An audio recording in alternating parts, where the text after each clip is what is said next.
Recently, Sam Seder made a video addressing a tweet Kyle Kulinski made. I'm going to go through this because there's so much bullshit in there that I won't be able to address it all in just one sitting.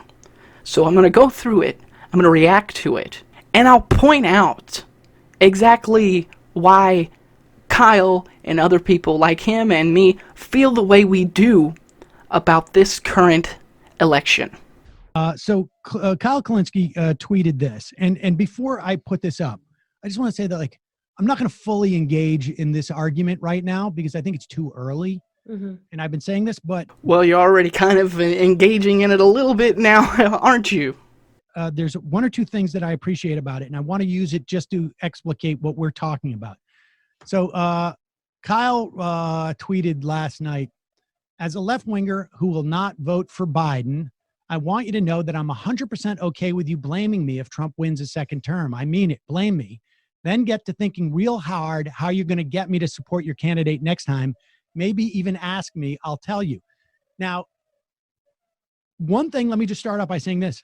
I respect the fact that Kyle took that tact because the people who said this in 2016, I use Jimmy Dore as an example just because that's the one that I dealt with the most on this. We're like, I'm going to teach the Democrats a lesson. I'm not going to vote for them. And if Hillary Clinton loses, they're going to have to come to me next time with a candidate and get me to vote for them. And then Hillary Clinton loses, and the first thing they say is, it's not my fault. We didn't make it happen, right. Which is ridiculous. Your whole strategy is, as Kyle points it out there, blame me if Trump wins, because then you got to come to me. This is his thinking. You got to come to me to win next time. And he's maybe right. If Trump wins, they got to come to him, or maybe they decide, maybe we got to get even more Republican votes. I mean, they could go either way. Yeah, but that's not the way the world works, Sam. The world isn't black and white. The world isn't red and blue. The world isn't Republican and Democrat. The world is comprised of people. The lesson that we're trying to teach them is you can no longer count on our vote. You have to earn our vote.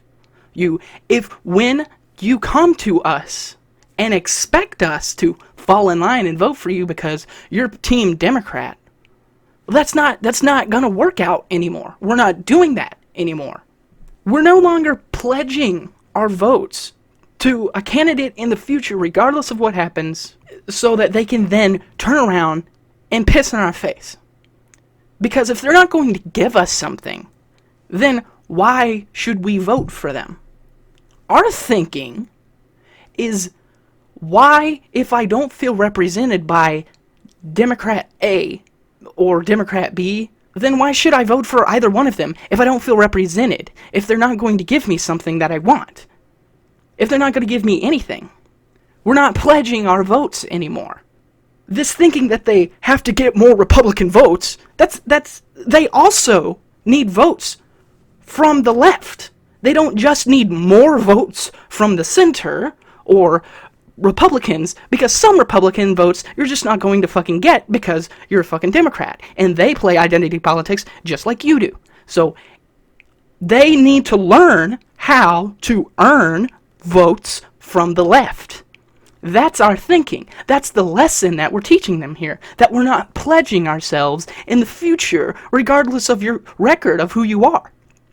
That's like a parent saying to their child, oh, son, whatever you do, I'll pledge my support to you. If you fail in school, I'll be there for you. If you quit your job and yell at your boss, if you rob a liquor store, if you kill a baby, if you rape a woman, if you decide to bomb a Capitol building, I'll be there for you and I'll pledge my support to you because you're my child. That's fucking stupid. We're not pledging our votes anymore. They're not going to count on us. They need to learn how to earn our support. That's the lesson that we're teaching them. The lesson is they need to earn our votes. They need to give people like me and like Kyle, they need to give us something in order for them to get something out of us. That something being our vote. I think you're being way too flexible on this. And I think this is like my lesson to whatever my audience is. Stop starting from the premise of they actually want to win. I'm really saying that that's where I am. You know, maybe a good chunk of the campaigns think that they want to win and they're just taking leadership and guidance from the leaders. But if you're coming, I mean, really, after being on this commission and seeing how Tom Perez is operating, things that we've discussed, and then him not even doing them, I really do not think that they want to win. Just that he's not done a 50-state strategy. They know the problems, right? It's not like they don't know how to win. It's that they are not winning. And that would be like, okay, Kyle, it's your fault. It's like going to Susan Sarandon and be like, Susan Sarandon, it's your fault for losing us the election. Now, Susan, what can we do to win you back? They don't want us. The more we're in the party, the less they make, frankly. You know, the more oversight. The biggest fights that we had in this party were over contracts that they're making all the money for. This is a small area where I disagree with Nomiki, because I think that they do want to win. I actually think they don't know how to win. They're trying to play the same fucking strategy that Sam is talking about how, oh, we need to get more Republican votes. So what do? They lean more to the right in their rhetoric. They sound more conservative, these Democrats, when they speak. When they're actually trying to win, they're trying to get more Republican votes. And they're dividing the party by moving their rhetoric further and further to the right, to the center, and they're losing support that they have from their base and people to the left because we don't like what they're saying. We don't like what they're doing. We don't like their record. We don't like them trying to placate Republican voters into voting for them by alienating Democratic voters and people on the left. You don't move to the right in order to get more support from the left. You have to run to the left to get more support from us. In a lot of ways, there are a lot of conservative people that would mostly agree on left-wing policies and ideology. They just label themselves as a conservative. They're just registered as a Republican. But the world is not comprised of red and blue people. The world is comprised of people. And I do think it's a fact that they just don't know how to win, as opposed to they just don't want to win. Because if they didn't want to win, I really think they wouldn't be trying. That was what your argument was in your video. And I want to get to that, but I want to get to the other half of the equation. I want to get to Kyle's half of the equation before we get to, I know you're saying that Kyle's equation is incorrect because he has wrong assumptions about the intent. That's what I'm saying. It's like, it's based on this intention that they really want to win. But let's just assume for the moment, for the sake of this conversation, because I want to get to the idea of what Bernie is up to too. Sure. And what AOC is, because Kyle does not have first of all, he's right to say blame me, because at the very least, then if his plan succeeds, which is Biden doesn't win, right? Because for his plan to succeed, Biden has to lose. It's not Kyle's plan. There's no plan to make Joe Biden lose. It's not our plan to make Trump win so that we can then turn around and say, I made him win. Now, are you going to blame me? So now are you going to try to get my vote? That's not our plan.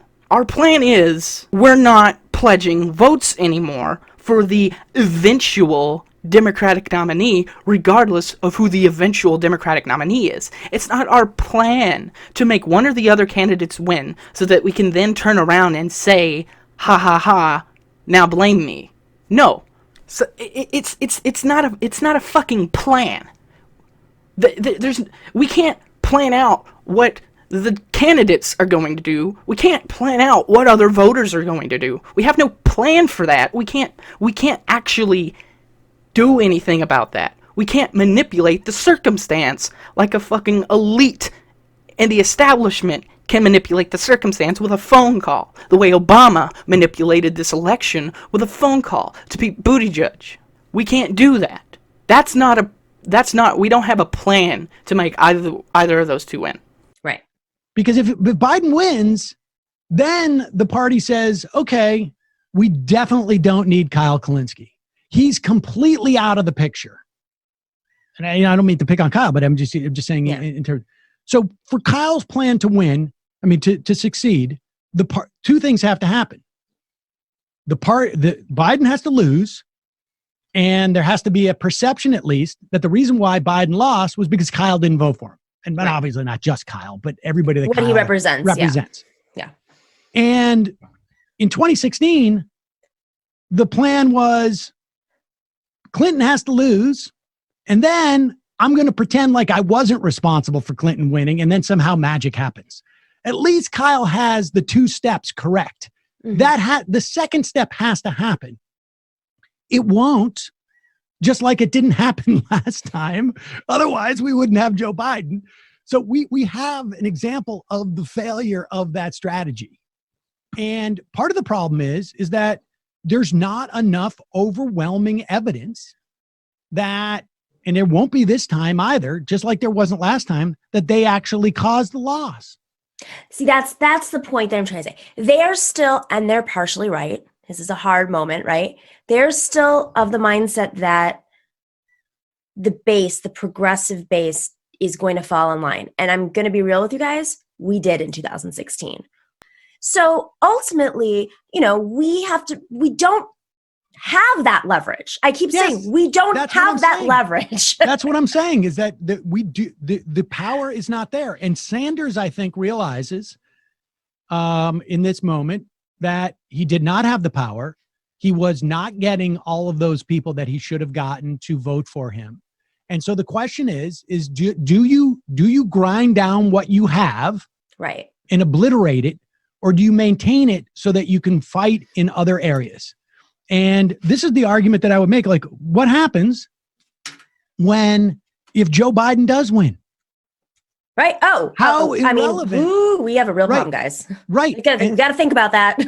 Well, the point is that, like, if Joe Biden does win, Kyle Kulinski is no longer participating in the future. What does that mean? What does that mean? What does that mean that Kyle is no longer participating in the future? Like, what does that mean? What does that mean? This is like word salad shit you're saying. That makes no sense. Oh, because Joe Biden wins, therefore Kyle's plan, he can no longer say that, oh, now you can blame me for Joe Biden losing, so you have to come to me. That then if Joe Biden does win, therefore he won't be participating, that Kyle will just have to shut his channel down and stop making videos because his plan for Joe Biden losing didn't come to fruition. Kyle won't be participating in the future. What does that mean? How about we stop for a second and actually hear what Kyle, let's give you some context for that tweet. Let's hear it from Kyle's mouth directly. I think that if I do vote, the most likely scenario will be that I'm voting for some sort of third party. But I do think that the majority likelihood is that I will not be voting in the general election. Now, why is that? Well, guys, listen, the answer is very simple. I am kind of a social democrat. That's where my politics lie. Bottom line is, I fancy myself a social democrat or populist left, and Joe Biden is a neoliberal corporatist. So I simply don't agree with him. I don't agree with him. So I don't know why I vote for him. I don't agree with him. It's that simple. In the case of Donald Trump, at this point, he's basically a standard Republican. If Trump is a standard Republican and Biden's a neoliberal corporatist, I'm just not represented. So if I'm not represented, I'm not going to go out of my way to cast a vote. Now, I will say this to everybody. I'm not going to blame you if you want to vote for Biden, because I do understand that some people will say, listen, the courts are way too important, and climate change is way too important. So even though I despise him, I'll suck it up and vote for him. By all means, I'm not going to argue against you on that. I'm just going to tell you what I'm doing. You can make your own, calculation, and you have your own judgment, and you decide what you want to do. I think there are going to be some people in my audience who decide to vote Biden. I think there are going to be some people who vote third party. I think there's going to be some people who sit out. Joe Rogan, his politics, he fancies himself very similar to me on the political spectrum, and he says he's not voting, but he says he would prefer Trump beat Biden because Biden, with his cognitive decline, he thinks that's such a giant risk that you can't go in that direction. So me personally, I'm just gonna sit it out because I'm not represented. Some people will hear that and they'll be mad at me, and they'll say, come on, man, like how could you say such a thing? And they'll say I'm helping Trump. Yeah, but the Trump people could say the exact opposite. They could say, you're helping Biden. Oh, you're sitting out, you're not voting for Trump, you're helping Biden. When I tell you guys I don't agree with Biden, I say it because I don't agree with Biden. I'm populist left, I'm a social democrat, he's a neoliberal corporatist. I don't owe him anything. And this idea of you always, come on, is the lesser evil for a reason. You have to vote for the lesser evil. Okay, well, if you want to be consistent in that logic, one of the things I tweeted yesterday, because Mehdi Hassan made that argument, lesser evil's the lesser evil. Okay, so what if it was Richard Spencer versus David Duke? Who would you vote for? Now, some people go, that's a cheap point. But it's really not, because what you're doing is you're testing the logic of that argument. And in order to do that, you stretch it. You stretch the argument. Okay, let's make it a slightly more absurd scenario than Biden versus Trump. Let's make the scenario two, basically white nationalist racists. Who do you support? Now, my guess is everybody who says, you got to play the lesser evil game, all of a sudden they're like, neither. I don't want either one. So, point is, everybody has moral red lines. It's just a matter of where you draw those red lines. And some people's standards are stricter and stronger than other people's standards. Now, again, I just told you, I'm not going to judge you however you want to vote. It's fine. But I'm just telling you what my calculation is and what I'm doing. And here's the deal. My purity test. There are multiple kinds of purity tests. There are two kinds. One of them is purity of your personal story and your past. I don't care about that. There are plenty of people who believe terrible things and then they don't believe terrible things. They made terrible jokes and now, they're a different person. So I don't care about your personal story. I don't care if you were a former criminal and you were rehabilitated. Now you're rehabilitated. That stuff I don't care about. But I do have a purity test when it comes to the policies. And my purity test is very simple. You have to support either Medicare for all, free college, a living wage, ending the wars and putting that towards an infrastructure deal, or universal basic income, which I call Social Security for all. You have to support one of those things, and I have to be convinced you'll actually fight for one of those things, or I'm not going to vote for you. And in the case of Biden, of those things, the only thing that he makes gestures towards are living wage and ending the wars. And simply put, I don't believe that he's actually going to do those things, so I'm not going to vote. I'm giving you 5 of my top policies. I have to be convinced you will fight for at least 1 or 2 of them. That's where I am. That's where I am. If he's not going to fight for any of the issues I care about, I will give him one more option. I will give him one more out. And that out is pick Bernie or Nina for vice president. If you pick Bernie or Nina for vice president, now I'm under no illusions. I still think he won't fight for the right things if he picks Bernie or Nina for vice president. But I'll vote for you. I'll vote for you because at least I know that you have that voice in the room that's pushing you in the right direction, not just on one issue, on virtually all the issues. So if Bernie or Nina's in the room when he's making decisions, there's going to be that moral voice nudging him in the right direction. So I could live with that. I could live with that. What I can't live with is you're not going to have Bernie, you're not going to have Nina, and you're not going to fight for any of my top 5 issues. Okay, then what am I wasting my time for? What am I wasting my time for? And the burden is on him to come to us. And so far, it's just been empty gesturing. I mean, that's where I'm at, guys. So I'm personally not going to be voting most likely. I'll tell you if that changes. The other thing is, if Biden loses, you're going to be blamed. I'm going to be blamed. The left is going to be blamed. If Biden loses, we're going to be blamed. If he wins, you're going to get no credit and you're going to be ignored. I'm going to get no credit, I'm going to be ignored. The left is going to get no credit and they're going to be ignored. This is an abusive game. No matter what, you're to blame and you're irrelevant. And it's my contention that you're not going to be taken seriously until you demand to be taken seriously. And you demand to be catered to. The Democrats always focus on running to the center, which is them running to the right wing. Like, they actually become right-wingers. They're focused on that because they think we have to get those finicky moderate voters. There needs to be a reckoning and a realization, a light bulb moment that, oh my God, we have to run to the left to get the left-wing voters. I think one of the only ways that we could even hope to achieve that outcome is to be inflexible. Now, I also think it's possible, even with being inflexible, they're going to blame us. So, okay, so be it. If you're going to blame me either way, then I might as well get blamed and have the leverage. See, that's the thing. From now on, when they blame us for corporate Democrats losing, I'm going to say, yeah, you're right. It's my fault. So you got to take me seriously now. And you have to listen to my concerns and do some of what I want politically in terms of implementing the policies, fighting for the policies. See, and I think that we all have the instinct of being like, no, but it's not the left's fault, bro. It's not the left's fault. Largely because the numbers show that, like more Hillary voters crossed over to vote for McCain than Obama, and then Bernie voters went for Trump. So we look at the numbers and go, how dare you blame us? But I think from now on we should own it. I think that if Biden loses and they start blaming the Bernie bros, I think we should be like, right, yeah, it's our fault. That's right. We caused that. So you know what? Now I guess you got to take me seriously and you got to listen to my concerns and you have to fight for the policies that I want. I mean, if you're blaming me for the loss, that means you needed my vote and you didn't get it. Well, you better get to work trying to get my vote now, shouldn't you? Shouldn't you? What I'm seeing on social media is really gross because I'm seeing Democratic hacks now pretending that they liked Bernie all along. Seeing Democratic hacks acting like Bernie's such a hero. Bernie's such a hero. He's a great guy right here, bro.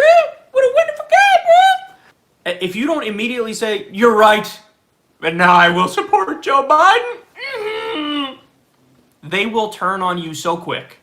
And they will go from pretending they like Bernie to insulting you, calling you stupid, shaming you, telling you you're pro-Trump, insisting you have nowhere else to go. And I guess what I'm here to do is to say, don't take the abuse, grow a spine, know what you want, demand it. And from now on, because you'll see me doing it too, I'm going to own it. When they blame me, if Biden loses, and by the way, again, I think it's 50-50. I don't know if he's going to lose. With everything going on right now, flip a coin. The election could go either way. But if Biden loses and they want to blame me, I'm going to say, that's right. It's on me. So now you better listen to me, huh? You better try to get my vote.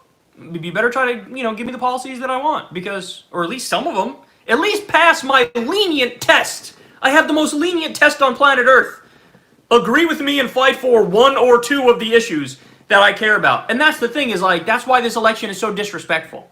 Is that here we are 4 years removed from 2016 and we're right back to where we were then. Plus cognitive decline. Yes, there's some degree of compromise that's involved in politics. I think on some innate level we all get that. We're not going to get everything we want from our candidates.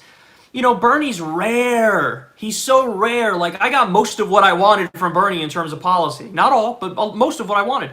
I get that I'm not going to maybe have a candidate like that ever again in my entire life. I get it. The fact that you're not asking me to meet you halfway, you're asking me to give up on all of my values and all of my policy preferences, on every single thing I care about, that I can't abide. I can't do it.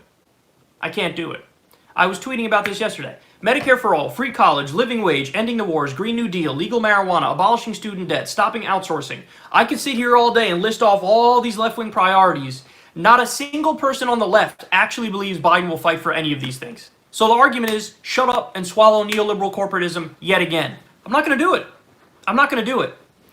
I think the fact that we're 4 years removed from 2016 and we're right back in the same place, that leads me to be a lot more inflexible. Last time I gave you guys the caveat of, in a swing state, I'd vote for Hillary. Because I would have. In a swing state, I would have done it.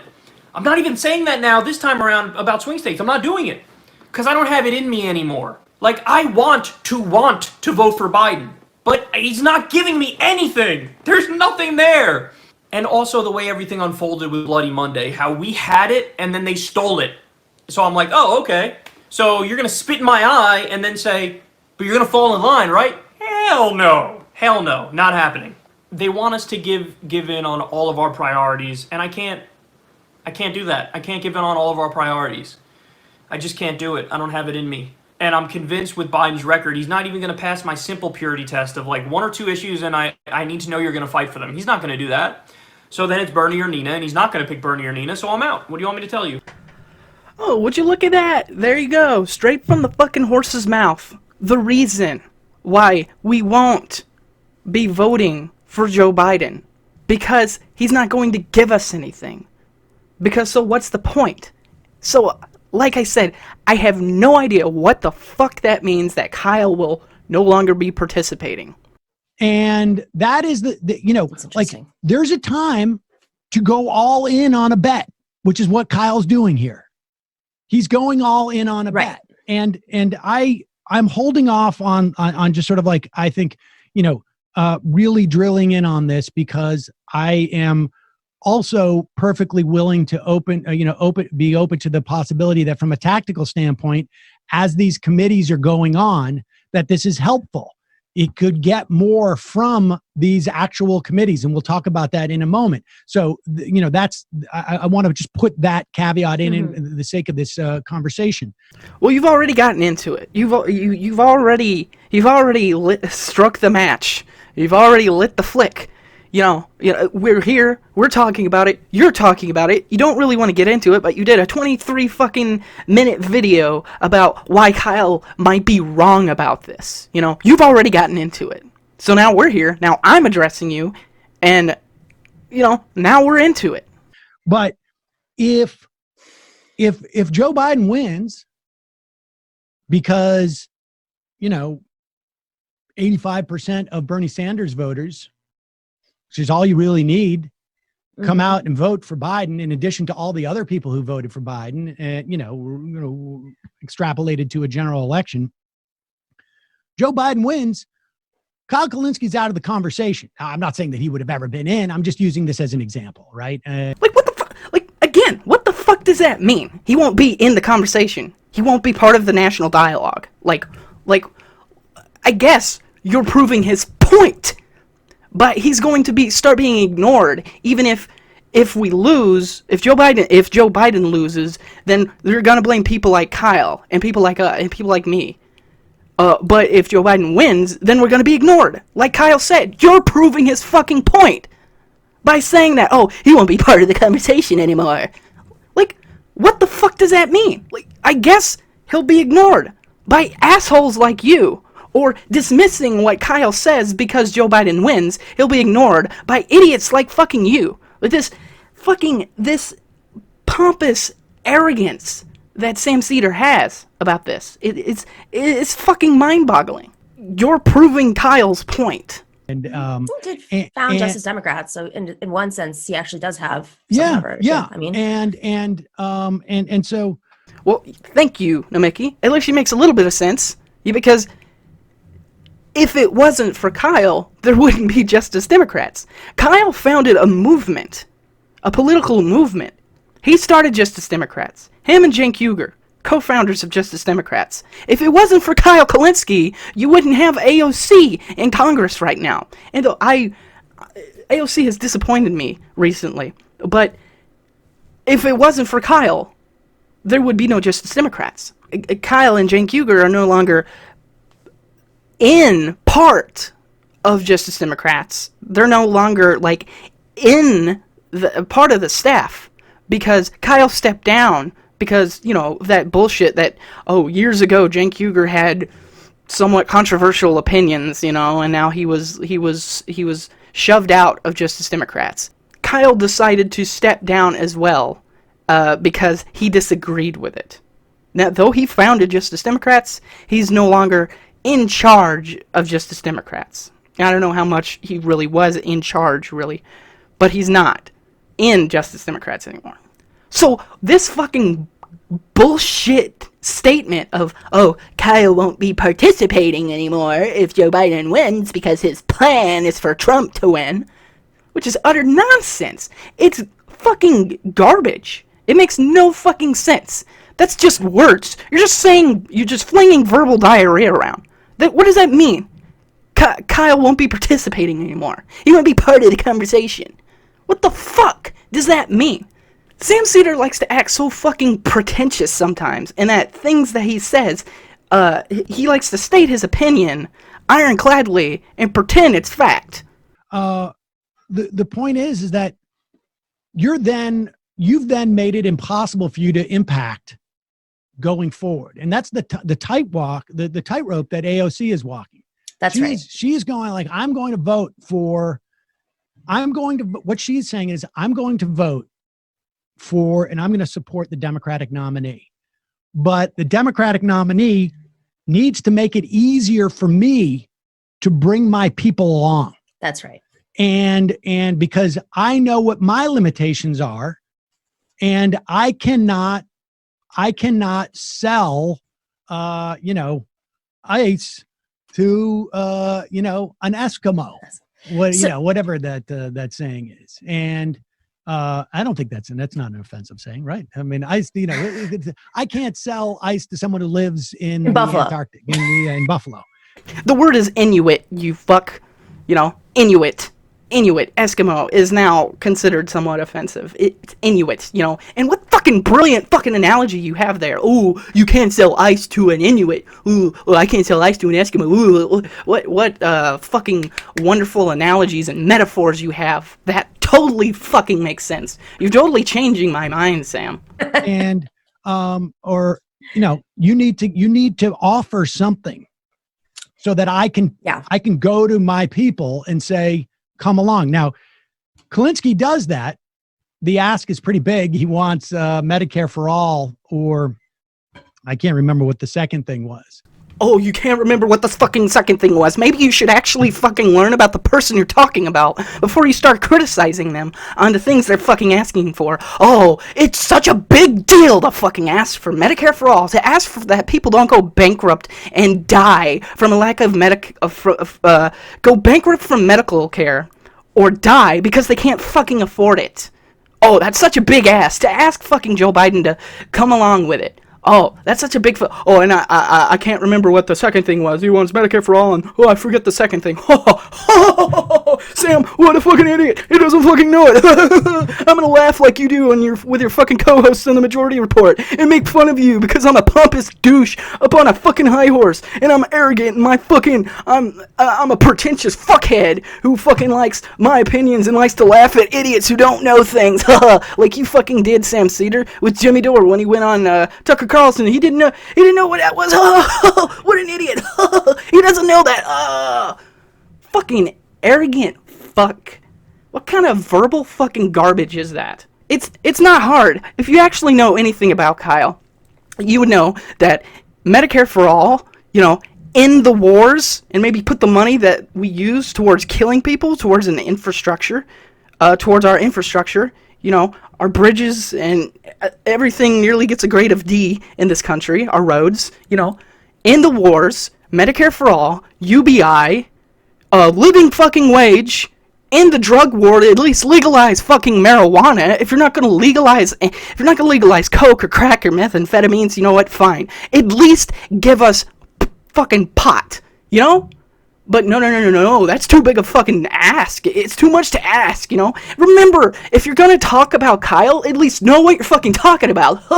Sam, fucking pompous high horse douche. I'm gonna fucking make fun of you because you don't know all the things about the person that you're talking about. Just like you, I'm gonna act like you and make fun of you because at least I actually know what Kyle is for, And Medicare for All is a more personal subject to Kyle because his father died from cancer that had metastasized to his spine because he was going to a chiropractor because he couldn't afford to go to the doctor. You're saying that it's too much to ask, that there's not any more Kyle's dads out there, that, all these people that are dying from cancer and diabetes and these things that these people could otherwise have treatment for if they could just fucking afford to go to the motherfucking doctor and get treatment for the fucking shit that's killing them. That's too much to ask, Sam. You're totally right.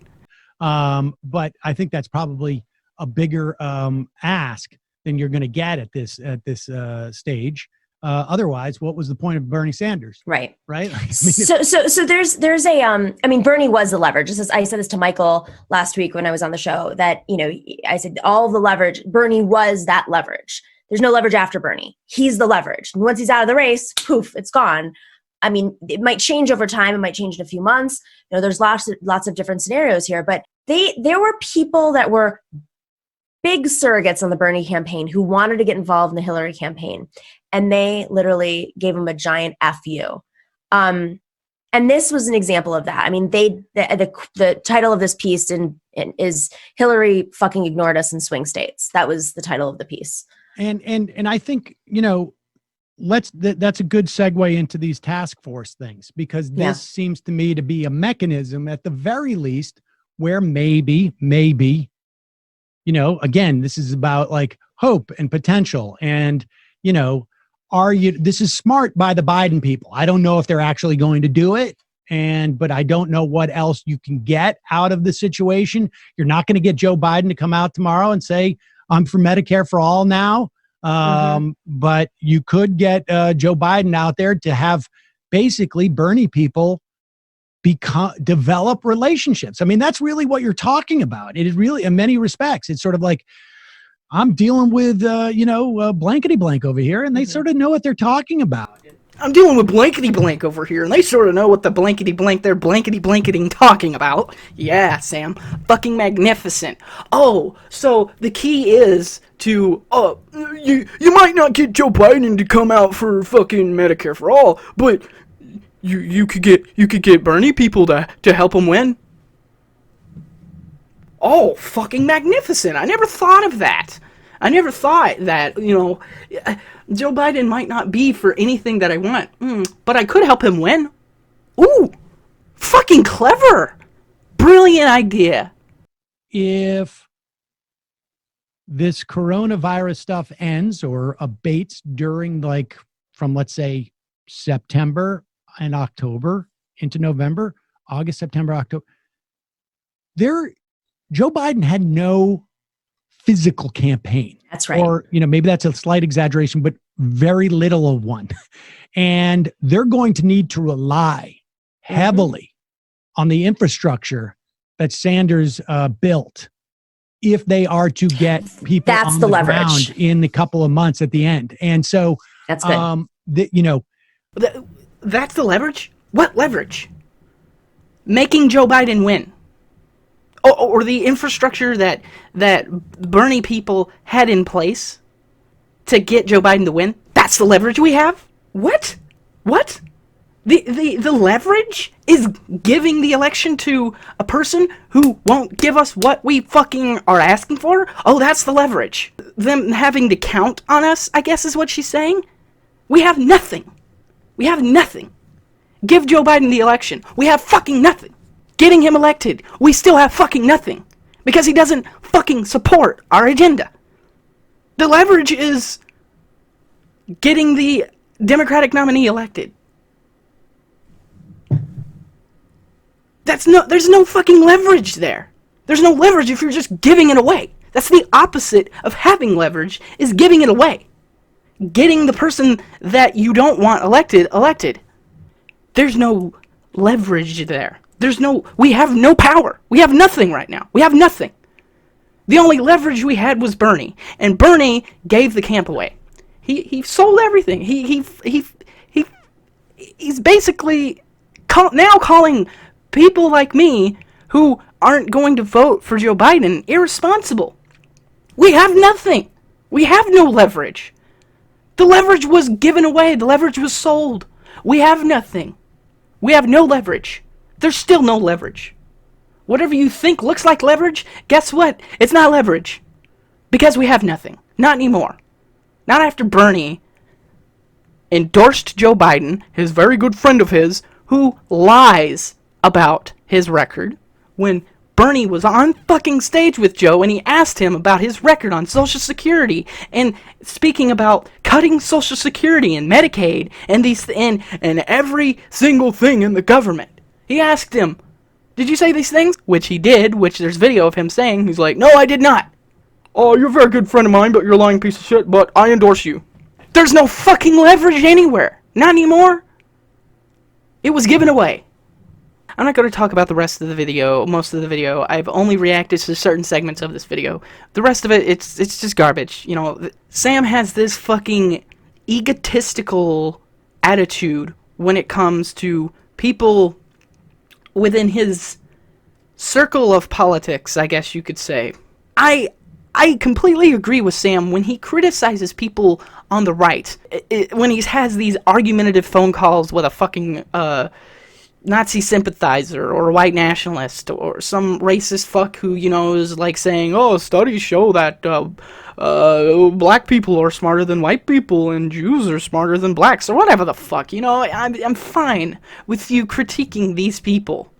But when you actually criticize someone to your left, all of a sudden Sam turns into some like jealous, pretentious, egotistical, high horse riding motherfucker with his views and acting like, oh, you mean you're stupid, ha ha ha. Like when he attacks Jimmy Dore, he calls him, oh, he doesn't know anything. You don't know fucking anything. He doesn't read anything aside from Glenn Greenwald's tweets. He's a fucking idiot. How about you're a fucking idiot, Sam, if you don't understand the first basic thing about Kyle's politics? How about you're the effing idiot? If you're gonna criticize Kyle, at least know what the fuck you're talking about. But you don't know what the fuck you're talking about. And that's why you like to preface by saying, I'm not gonna get into this. I'm not gonna fully engage in this argument. Well, you're already engaging in it by calling Kyle's politics wrong. By saying you think he's wrong about his assumptions about the election. You're already engaging. I'm just here to address it now. How about you're fucking wrong, Sam? How about voting for Joe Biden because he's not as bad as Trump is what keeps us in the system that we have? Sam, you want to talk about we have to work within the system that is. We have to operate under the infrastructure that we have, you know, in order to change things. Oh yeah, let's work within the system we have by voting for the same people who will continue to prop up the fucking system that is, so that there guarantees no fucking change, or that guarantees fucking incrementalism. That's not changing things. There needs to be a revolution. There needs to be a movement. There needs to be an awakening. There needs to be a reckoning. There needs to be the lesson taught that people on the left, if left-leaning, Joe Biden isn't even really on the left. He's more of a center-right-leaning Democrat. You know, he's more of like a Republican. He's for cutting things like Social Security. Back during the Civil Rights Movement, Joe Biden had white nationalist friends, very good friends of Joe Biden, were white nationalists who were voting against busing desegregation, who were voting against civil rights. Those are kind of good friends of Joe Biden. So, no. You're wrong in your assumption, Sam. That regardless of how long this takes, I'm no longer pledging my votes to the eventual Democratic nominee. I'm not going to vote blue no matter who. I'm not going to vote for the lesser of two evils. Do I want to vote for the narcissistic rapist? Or do I want to vote for the mentally declining rapist? Would I rather vote for the rapist who has all of his, all of his mind there somewhat, and who will give us some breadcrumbs? Or would I rather vote for the mentally declining rapist who is going to give us no breadcrumbs? That's what you're asking us to vote for, Sam. Voting blue no matter who. I'm not doing it. I'm not voting blue no matter who. I'm not voting for the lesser fucking evil because the lesser evil is still fucking evil. I'm not voting for evil anymore. The only person I would have voted for is Bernie Sanders because he's not a lesser evil, he's a greater good. And voting for the lesser evil is not in favor of the greater good. Regardless of what Bernie says from this juncture onward, he was the only one I would have voted for. I'm not going to fall in line. I don't need to be led. I need someone who's going to change things. And Bernie, who would have been someone to change things, is now trying to lead me into voting for a lesser evil. Bernie did not have it in him to act Trumpian and say, Joe Biden sucks. Vote for me. He's dangerous. I'm the only one who can change the country. He couldn't do that. He's like, oh yeah, I'll vote for Joe. He just gave everything away. So they knew they could count on Bernie's vote. That's why. That's why I'm not pledging my vote. That's the lesson to teach the Democrats, is that the lesson is they need to earn my vote. If you're not going to give me anything, if you're not even going to hint at ending the wars, if you're not going to hint at raising taxes on the rich, if you're not even going to hint at legalizing marijuana, I have nothing to vote for. If you're not going to give me a living wage, I have nothing to vote for. If you're not going to give me anything that I want, I have nothing to vote for. The only person I would have to vote for is someone in the Green Party, like Joe Stein back in 2016. And I don't really know who's running in the Green Party right now, in a third party. I don't know. I don't know what I'm going to do, but I know that I don't want to vote for Joe. Because he's fucking evil. And his brain is disintegrating, and he should be in a fucking nursing home. Or he should at least just be staying home and having his family wipe his ass for him. This fucker has dementia, and that's dangerous. It is dangerous to put an empty vessel in the seat of the president so that he's not really the president. The people around him and in his cabinet, Pete fucking Buttigieg, like what? Pete Buttigieg will most definitely be in the cabinet because Barack Obama made a phone call during this election before Super Tuesday and had him drop out, Amy Klobuchar drop out, and those people went to Joe. The system that is allows for an elite politician who was previously president to determine the outcome of an election that he can no longer run in. So, no, I'm not doing it. I'm not giving Joe Biden my vote because he does not represent me. I'm not going to give someone who does not represent me a vote. I don't care if they're not as bad as Trump, because not as bad isn't better. It's not better anymore. It's not better to me to vote for someone who's just a little bit better. That's not better. So, I don't really have anything else to say on this, and I'll leave you with this. Sam Seder, I love when Sam Seder goes after right-wingers. Like, I love all of his shit on Mike Cernovich, all of his shit on the idiots on Fox News, all of his shit on, whatever, Sean Hannity, Rush Limbaugh, Bill O'Reilly. Whenever he goes after the right, I love his stuff. But yeah, I don't think he's being charitable in his reading of Jimmy Dore. Jimmy Dore is all he cares about is policy. All he cares about is Medicare for all and free college and a living wage and a new deal. And the fact that Sam Seder constantly goes after Jimmy because of stuff that's not policy related is like, don't you have something better to be doing than to act like a dick towards somebody who he disagrees with Jimmy big time on voting tactics.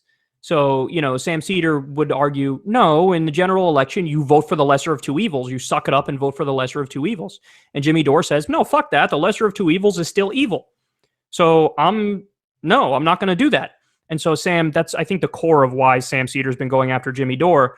On that point, I think I'm in the middle of both of them. I voted for Jill Stein, but as I said to you guys repeatedly, I only voted for her because I'm in New York. If I was in fucking Ohio or some swing state, I would have forced myself and sucked it up and voted for Hillary as I vomited and fucking shit myself and cried because, I agree with Noam Chomsky's analysis, which is she is the lesser evil. And at the end of the day, when you had no choice, if you're in a swing state, okay, go do it. But so I see where both of them are coming from on that point. But overall in that feud, I lean more towards Jimmy Dore because he's my friend, but that's not really the real reason I lean towards him. I lean towards him because I think Jimmy's hyper-focused on policy, and Sam Seder doesn't think that's the case or just acts like that's not the case and then berates Jimmy about other stuff, which I think is kind of petty and kind of douchey. And yeah, that's my general take. I like it when Sam Seder goes after right wingers. I don't like it when he left punches. And Jimmy Dore, though I agree with him on some things, of course, I think he's mostly focused on policy, and he's a great guy. So he gets a really uncharitable reading from Sam Seder, and I think it's kind of unfair.